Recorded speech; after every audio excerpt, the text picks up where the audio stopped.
Hello and welcome to Cucina Pazzo. So today I get the opportunity to make a low carb dish for my mother. So today we're going to be making my famous chicken soup. So the noodles I always cook separately. This is a great soup recipe whether you want to eat low carb or keto, or this is more of a low carb recipe. If it was straight keto, there's some ingredients I would leave out, and I will talk to you about those in a second. So I'm going to move you forward here so you can hopefully see the pot in which I'm cooking. So, all right, I think I have that wedged in there good. All right, so in this pan, I have it on 7.5, which is medium high.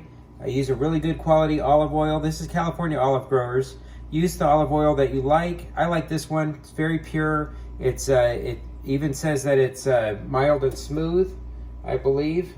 Fresh and fruity. That's the one that I got. Fresh and fruity. That one's good too. So we're going to start out in this pan with 2 cups of sweet white onions. So yellow onions would work. Sweet white onions are great. We have 2 cups of chopped celery going in the pan, same time. So this is one ingredient here that you can leave out if you're making keto. So it does still count as low carb. It's not going to have that many carbs. This is, keep in mind, this is per portion. So this is half a cup of chopped carrots going in the pan. So let's get all the goodies out that we're going to have in there. And we are going to give this a quick stir. So I apologize. I know I wish I could tip my oven, my pot like so. Okay, to these, we are going to salt them. I have some sea salt. So it's just a little bit. I think you'll find I don't salt my food that much, so this is going to be 3 pinches worth. And add a little cracked pepper in there. So far, very easy. Give it a little stir. So I like using this bone broth. So this is going to come up soon. This is Imagine bone broth chicken. I've got a couple of these sitting off to the side. I have Xanthan Gum. Xanthan Gum will give it a little bit more of a heartier texture. I have some sherry. We're going to throw some sherry in there. There's 3 or 4 tablespoons in there of sherry. So also if you're cooking low carb and keto, you can leave that one out. But I have found that it really makes the soup. So it is one of my super secret ingredients that I'm sharing with everybody. I've got some Myokos butter. You can use regular butter. Okay, I am trying to get less fat in my diet as well, or better fat. So a couple tablespoons. We're going to put that in there. When you're eating low carb or keto, the 2 things that will fill you up are fiber and fat. So keep that in mind. The fiber and fat will help you stay fuller longer. Makes everything kind of stick to your bones. So I have about 3 good-sized cloves of garlic here. Those are going to go in there in just a minute. So we're waiting. I'm going to try to lift this up so you can see. Do you see how translucent those onions are getting?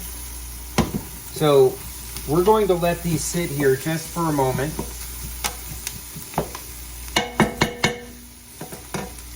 I'm going to bump it up to 8 actually. We're trying to cook the moisture off of these because I'm going to add the sherry to it. I haven't added the garlic because the garlic cooks incredibly fast. So I have, to this recipe, I also have, this is about 2 pounds of chicken. So this is about 1.5 rotisserie chickens from the grocery store. I did not pre-cook the chicken myself. So the chicken here is just what you would get at Fred Meyer's or your local grocery store. And I normally get the stuff that's already been chilled. And, you know, some people say you should get the hot one. That's fine too. So I'm going to show you what the bottom of this pan is going to look like. So you see the bottom of that pan, how it's brown right there? So that's what you're looking for when you move to the next step. So your onions are translucent, your bottom is brown. You're going to take your garlic and you're going to put your garlic in there. Like I said, garlic cooks incredibly quick, so don't put the garlic in too quick. Okay?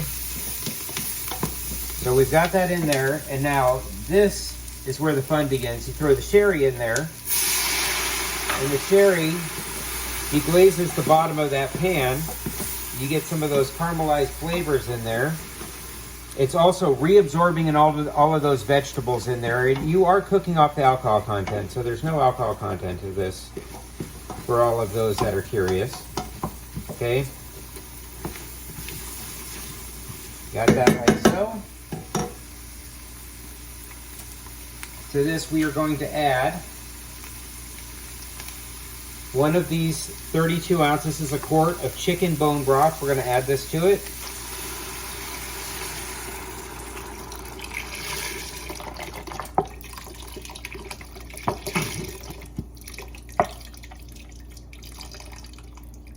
You know, you could also boil chickens. You can roast chickens. You can boil the bones to get the bone broth. It's just technology these days has made life so easy that all you have to do is open a box that has bone broth in it.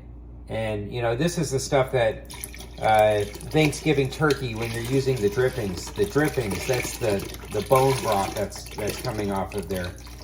So this is the stuff that makes it incredibly hearty. Very, very, it's much better than using the bouillon cubes and so forth. So it's still sitting on 8, you know, so that's medium high, almost high. High would be like 9 or 10. So give it a quick stir here. We're gonna put our 2 pounds of chicken in there. Don't just plop it in there. You'll splatter yourself. All right.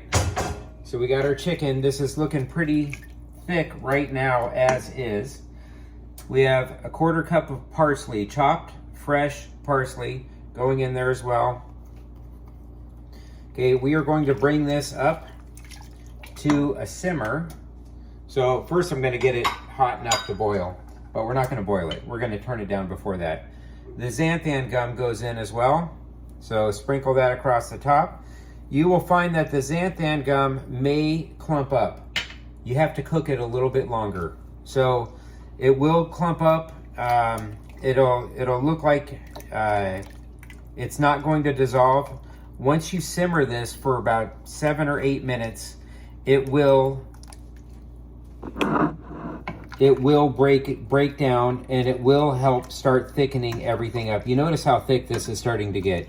So we've got some special pasta my mom's gonna have with hers, and I might just use some of my leftover spaghetti squash that I have from one of my previous meals in this, but we will see. I'm gonna put you on pause, and when this starts simmering, we're gonna come back. All right, we're back at Cucina Pazzo, and our soup is starting to simmer nicely. I have this set on 3.5, and it's got a nice roll going. So I poured some soup into a little cup, because what I didn't do was I didn't salt it, and I don't salt it until this point. One of the reasons I don't is because there's multi-layers that are going on that are combining and everything in here. So we want to taste a little bit of the soup. So let me grab this. Actually, I'll just do this. So we just take a sip. It obviously needs a little bit more salt, so we're going to start with probably about a teaspoon, about like so.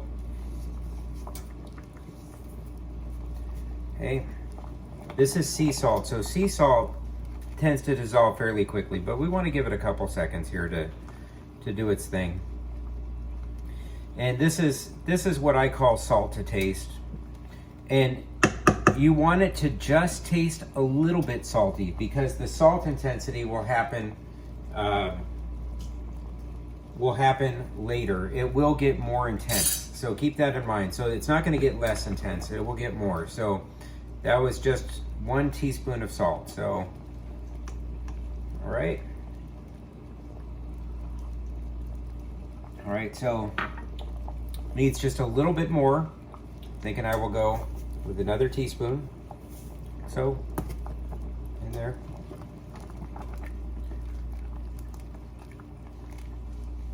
So I'm also trying to not have a lot of sodium in my diet as well. So I'm trying to keep things low fat, low salt. You can use regular butter for this. I use that Myokos butter. It cooks like butter. To me, it tastes like butter. I mean, I've had it long enough now that I like it. And it's just a little bit of a change. If you were gonna make regular soup, you could always use cornstarch instead of the xanthan gum. The xanthan gum, guess what, is also low carb. So you can see the viscosity on this is a little bit thicker than normal. Keep in mind, this is hot. As this cools down, it will get a little bit thicker. So always blow in your soup.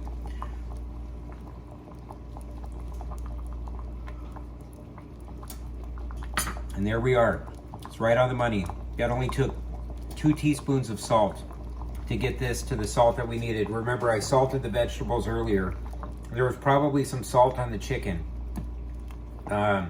Everything that has an amino acid in it has salt in it. So keep that in mind when you're going to salt your things, and you won't over salt them. There we go. Enjoy. Finished pictures coming soon.